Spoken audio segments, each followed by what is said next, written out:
it, and they can either go right back to class, which limits lost learning time, or they could go home if needed. And then our fourth pillar is family and community engagement, specifically engaging our parents around supports and services that will help their family be successful. That can be programs for adults. For instance, we partner with Southeastern University and their Fire English program. And with the Fire English program, we provide English classes for parents that are not English proficient or don't speak English at all. And then we also have things like finance classes for parents so they can learn to be financially stable, or even just something as simple as how to write a check and how to maintain a bank account, how to establish a savings account. So those are, and then fun things like movie night and fall festivals and spring flings.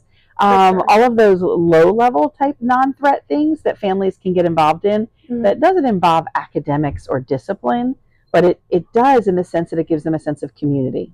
Okay. So my role here as the director is really to manage all of those pillars as the hub here at the school so that families and their children and even our community members at large can know that if they have a need, if they need support, if they have a question, not only can they call the front office at the school, but that we have these additional supports and services and programs that are integrated into the school that support them.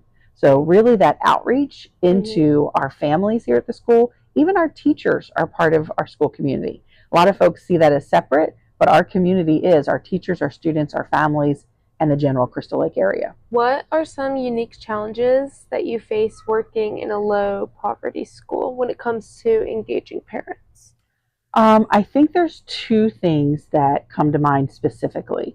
When you're talking about families that are living in a poverty community, low income, loss of housing, double, tripled up, unemployment rates high, or just unemployment for them is high. Or maybe they're working 2 or 3 jobs just to equal the employment they need or the financial support they need to pay all the bills. So if you're working 2 and 3 jobs, you don't have time to be at your child's school. You don't have time to be reading a book with your child 20 minutes at night. All of these different things. So I think just the poverty within itself is one of the biggest challenges. How do you overcome that hurdle of parents being exhausted between work and the demands of income or lack of, and or poor housing, and or safety issues within the community itself. So I think that's just a natural challenge when working within a low income or poverty stricken community. The other piece is if they've grown up in it generationally. Say it's not the first time I've been in a low income situation, but it's, I've grown up in it as a child. My parent grew up in it as a child. They've learned to survive school and not necessarily thrive in it. And when I say they, I use that very generally. But I think as a people, we learn what we live. And so if I've lived poverty and if I've lived just barely getting by in school, in academics, in the clothing I wear, in athletics, then I may not know to reach for more unless somebody comes along and is willing to give me a hand up. Unless somebody's willing to come along and partner with me in that and to show me something different. And it really truly does take just one person to make a difference in another person's life. So whether that's within the whole family or the parent or the child, and then trust, because they've oftentimes families in from low income, high rates of child abuse or just high rates of homelessness, all the different things I've mentioned already, they've dealt with so many governmental agencies and or non-governmental agencies that have showed up once. And they do the one and done at Christmas. They do the one and done at Easter. They do the one and done big outreach in the summer. And then that's it. And nobody comes back. So a lack of building trust. Because when you have high impact of trauma, relationship is the first thing to go. And building trust is the biggest challenge. So would you say that the parents are, like, that you have to kind of get them to be involved? Or are they eager to be involved in their child's academics? I would say it's a little bit of both. They're eager but don't know how. And when you don't know how and you don't know where the on-road is, or you feel like maybe you're not going to say the right thing or do the right thing, it's more about creating a welcoming environment. One with the phrase of, how can I help? And then that's how you let someone tell you what their need is. I can't prescribe someone's need. I mean, I can, but I'm going to be wrong. Or it's like saying, you're going to the party, as opposed to, would you love to go to the party with me on Friday? It's an invitation. It's engagement. It's we, as opposed to you're doing this. Yeah. And, I want our families to all know that it's a we and it's an us. It's not a you and an I. Yeah. It really, good. truly is a partnership. I love that. So what role does the school play in, I know we kind of touched on this, but what role does the school play on bridging the gap between home life and school life? Well, I think it's all integrated from what we're doing in bringing in the community partnership partners and providers to what our principal, Ms. Tavares, is doing, and Mr. Cole is our assistant principal, with really letting parents know we're here for you. They're visible. Ms. Tavares is bilingual. She speaks the language of 44% of our students. That makes a big difference when the front office secretary gets a call that says, "Hablo español," and she's like, "No, un momento," and our principal picks up the phone and says, "This is Principal Tavares," and then begins to have a conversation in Spanish. Or that she's out on the front sidewalk or, in the school. And then a lot of our paras are bilingual. So that's also additional support to teachers that are not. So I think one is familiarity with person, familiarity with language, and then familiarity with relationship.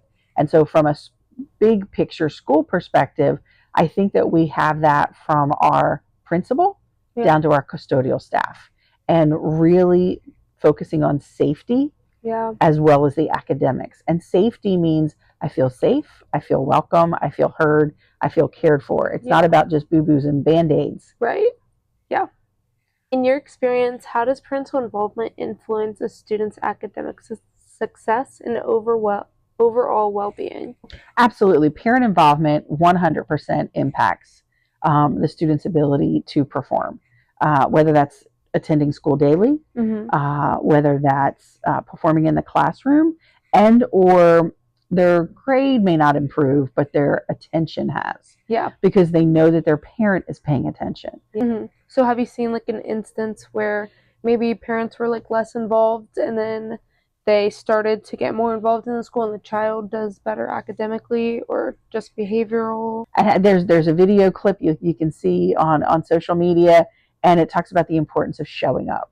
And it's kids and they're at an event and they're performing and they're looking, and you see, as soon as they see a parent, as soon as they see that familiar family face, they light up, they giggle, they jiggle around. And I think that's like so evident of any child in any economic status. It's the importance of showing up. And when you show up, kids feel supported. It builds their self-esteem. They want to perform better because they want their parent to be proud of them. They want their teacher to be proud of them. They want their principal to be proud of them. So definitely the importance of parents showing up. And when you can partner with a parent, then it's not adversarial. The child's not hearing one message at home and a different message at school. They're seeing that everybody's together to support them. And when you feel supported, you're going to do better, period. Yeah, for sure. What are the most common barriers, and how do you address parents who want to be involved but face barriers such as time constraints, language barriers, lack of resources? I think you hit on all three of them, time constraints, language barriers, and lack of resources. So when looking at those barriers, I would say the first is more than likely time constraints.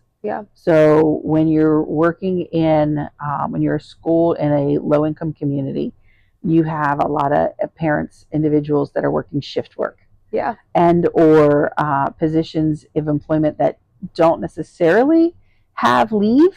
So for them to take time off for a parent meeting or for them to take time off for a school activity, it's going to cost them money. And that money is rent, it's mortgage, it's food on the table, it's clothing. So they really have to be selective. And while we say it's a high rate of unemployment, that's also a key factor. If you've already been unemployed, you have to keep that job. And so that job may end up being a barrier to you being more active in your child's education and involvement with the teacher.